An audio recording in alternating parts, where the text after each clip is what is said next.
नमस्कार, मैं खुशी और आप देख रहे हैं करंट खबर। हजरत पैगंबर मोहम्मद साहब की नसीहतों से बदला समाज। हजरत पैगंबर मोहम्मद साहब की विलादत को पूरी दुनिया में जश्न की तरह मनाया जाता है, इसलिए इसे ईद मिलादुन्नबी भी कहा जाता है। मोहम्मद साहब वही नबी थे जिनके आने के पहले इंसानियत अंधी और अखलाक बहरा था और इंसान का किरदार मैला हो गया था। पूरे अरब में हिंसा का बोलबाला था। औरतें और बच्चे महफूज नहीं थे। लोगों की जान माल की सुरक्षा की कोई गारंटी नहीं थी। इस अंधेरे दौर से दुनिया को बाहर निकालने के लिए अल्लाह ने हजरत मोहम्मद सल्लल्लाहु अलैहि वसल्लम को पैगंबर बनाया। मोहम्मद साहब के बताए आदर्शों, नसीहत और सीख के बाद इंसान से मोहब्बत करने लग गया था। जुल्म और सितम की जगह अदल व इंसाफ ने ले ली थी। तलवार के कब्जे पर रखे हाथ अब तालीम अखलाक के लिए मैदान में निकल आए थे। ये वही मोहम्मद थे जिन्होंने इंसान को दुनियावी और दीनी तालीम देते हुए हक के रास्ते पर चलने की नसीहत दी।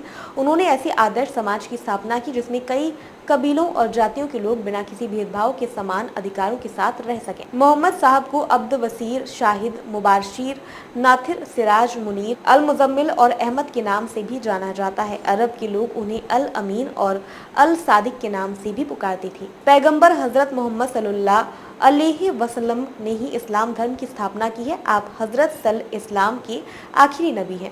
आपके बाद अब कयामत तक कोई नबी नहीं आने वाला। इस्लामिक कैलेंडर के मुताबिक 570 ईस्वी में 12 रबीउल अव्वल मोहम्मद की पैदाइश का दिन। अपने पिता अब्दुल्ला के इस दुनिया से रुखसत हो जाने के बाद जन्मे इस मायूस बच्चे के बारे में किसने सोचा कि था कि ये शराब और शबाब में खोई बर्बर और भोग विलास को अपना धर्म समझने वाली कबीलाई अरब सभ्यता की दशा और दिशा बदलने वाला देवदूत होगा। आपके दादा अब्दुल मुत्तबिल आपकी पैदाइश के दिन ही आपको खानाए काबा ले गए और तवाफ कराकर लाए और आपका नाम मोहम्मद रखा। आपकी वालिदा ख्वाब में फरिश्ते ने आपका नाम अहमद बताया और इस तरह आपके 2 नाम रखे गए। नबी साहब के दोनों ही नाम असली हैं। पैगंबर मोहम्मद साहब का नाम दुनिया में सबसे लोकप्रिय नामों में से एक है। 622 को आपने हजरत की। सन 622 में वह मक्का से 200 मील दूर मदीना आ गए और मदीना के ही हो गए।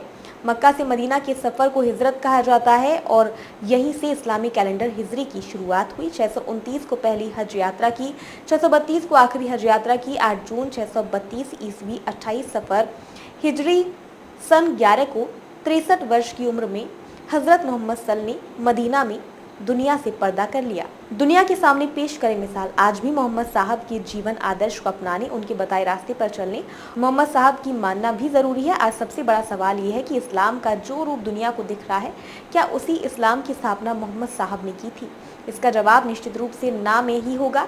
ऐसे में मोहम्मद साहब की अनुयायियों की जिम्मेदारी और बढ़ जाती है कि वो अपना किरदार इस तरह से समाज के सामने पेश करें ताकि पूरी दुनिया में संदेश जा सके कि ये वही इस्लाम है जिसको मोहम्मद साहब के नवासी हजरत इमाम हुसैन ने अपनी कुर्बानी देकर बचाया है। अब तक के लिए बस इतना ही। फिर होगी आपसे मुलाकात ऐसी एक और खबर के साथ। अब तक के लिए नमस्कार और देखते रहिए करंट खबर।